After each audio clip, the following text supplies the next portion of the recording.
Hey everyone, thanks for jumping on and watching the video today. My name is Travis, and last week during our Reclaiming Glory call, Pastor Tim Reese of Ava General Baptist Church, and he's also the church health coordinator for the South Central region.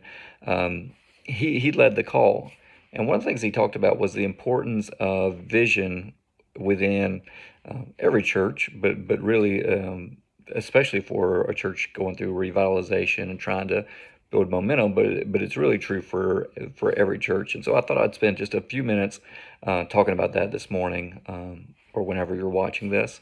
Um, but as we kind of get closer and closer to the new year, I think it's a good time to really be thinking about it and to bring it up.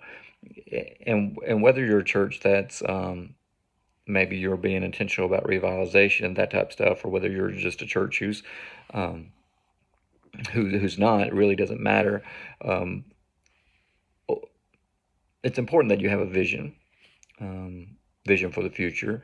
Uh, I think all of us know about the mission that Jesus has given us, right? To go into all the world, to make disciples, to teach the things that he's taught us and go out and teach those to others, make a difference within our community, those type of things. And so we need to make sure we're a church that's always living out that mission and always encouraging our people to live out that mission. But many times we also want to have a vision for the future, and a vision for how our church is going to make a difference in our community. It's going to, and so it's important for that we have those things. And the beginning of the year is a good time to think through some of that and to cast that vision. Um, Over time, what happens within a church, either if you've never really done this, you've never really talked about mission and vision a whole lot, or maybe you've done it, but it just seems like, and I hear this from quite a few pastors, it seems like our church is just sort of becoming more complacent. It doesn't seem like they have the same sort of passion that they used to.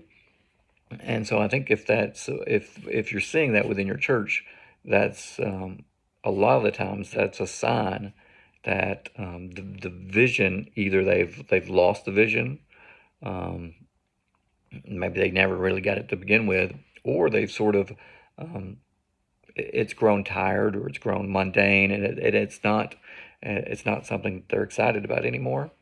And and I think that's not necessarily like something that we should feel bad about. Like, I think that always happens. Like, I think that's naturally with anything. Over the course of time, people become naturally less passionate about it or less excited about it because it loses its luster that it once had. And so that's why we as leaders and as pastors, we have to continue to refresh and continue to um, maybe talk about new vision that we're going to have for our churches, or just or maybe it's the same vision that we've always had, but we're just going to say it in a new way, or we're going to take a new approach towards it, to kind of get that momentum and get that ball rolling again. I think it's really important to think about. And again, especially as we got about, I guess, 7 weeks until the new year is here, which is crazy to think about. But especially as you go into the new year, it's a great time to bring that up and to talk about what the vision is going to look like for the next year. How is our church going to make a difference within the community? What are some of the maybe the issues within the community that we want to try to make a difference in? And so that could be, hey, we're going to make a difference in our school systems, and so we're going to partner with teachers, and we're going to make sure to appreciate them, and we're going to maybe buy school supplies for the kids there. Maybe the school has a backpack program where kids who are below, their families are below the poverty line. We're gonna fill their backpacks full of food and let them take it home, a backpack full of food on the weekend, so that they don't have to worry about what they're if they're going to have anything to eat or not. Maybe it's we're in a community where drug addiction is a big problem, and so how can our church make a difference in that? Is there different organizations that our churches can partner with um, to help make a difference? Maybe it's we're going to start a Celebrate Recovery program at our church. And so people who are struggling and who are trying to get off drugs and alcohol and whatever it might be, they can come and be a part of that.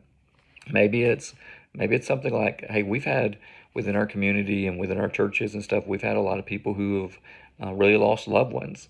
And so we're going to start a grief share program and something for people to come to and to talk with others who have maybe lost their spouse or lost a kid or something like that.